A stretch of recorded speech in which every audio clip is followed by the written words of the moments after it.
Hello everyone, this is सपना from RPIIT medical and technical campus. तो अब तक हमने देखा था कि हमने ब्लड कलेक्ट कैसे किया है, हमने ये सीखा था।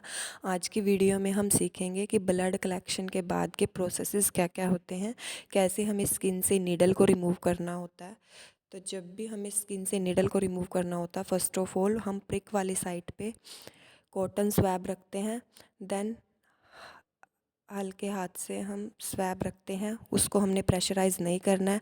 फिर हम नीडल निकालते हैं और 5 मिनट के लिए हमें पेशेंट को इंस्ट्रक्शन देनी होती है कि 5 मिनट के लिए वो अपनी पंक्चर वाली जगह को दबा कर रखे, ताकि उस पर नीला और काला निशान पंक्चर वाली जगह पे ना पड़े।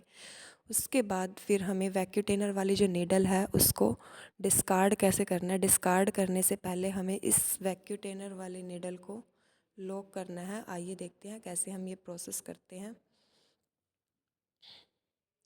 तो सबसे पहले हमें नीडल को लॉक करना है। लॉक करने के बाद हमें उसको डिस्कार्ड करना होता है उसके प्रॉपर बायोमेडिकल वेस्ट में। और जो शार्प्स और नीडल्स हमारे होते हैं वो वाइट डस्टबिन के अंदर हमारे डिस्कार्ड किए जाते हैं या फिर उनको डिस्ट्रॉय किया जाता है। इसके लिए भी एक इक्विपमेंट आता है, नीडल डिस्ट्रॉयर। उसमें हम नीडल्स को डिस्ट्रॉय करते हैं, वो हमारी नीडल्स को जला देता है, जिससे इन्फेक्शन का ख़तरा कम हो जाता है। देन जैसे ही हमने सैंपल कलेक्ट कर लिया है, उसके बाद हमें सैंपल की प्रॉपर लेबलिंग करनी होती है। लेट अस सी कि हम प्रॉपर लेबलिंग कैसे करते हैं। तो हमें क्या करना होता है, हमें पेशेंट का नाम लिखना होता है, उसकी एज लिखनी होती है, उसका जेंडर लिखना होता है। देन हमें उसका लैब नंबर या पेशेंट आईडी नंबर लिखना होता है, जो हम उसको अपनी लैब में लेते हैं।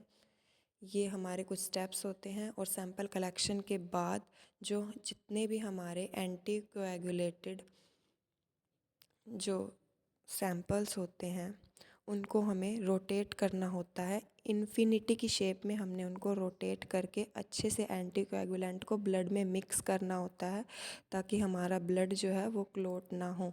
बट अगर हमारी येलो टॉप है उसमें हमारा ब्लड क्लॉट होना ज़रूरी होता है। और क्लॉट होने के बाद देन हम सैंपल को करते हैं सेंट्रीफ्यूज सेपरेशन करने के लिए। तो लेट अस सी कि हम सेंट्रीफ्यूज कैसे करते हैं।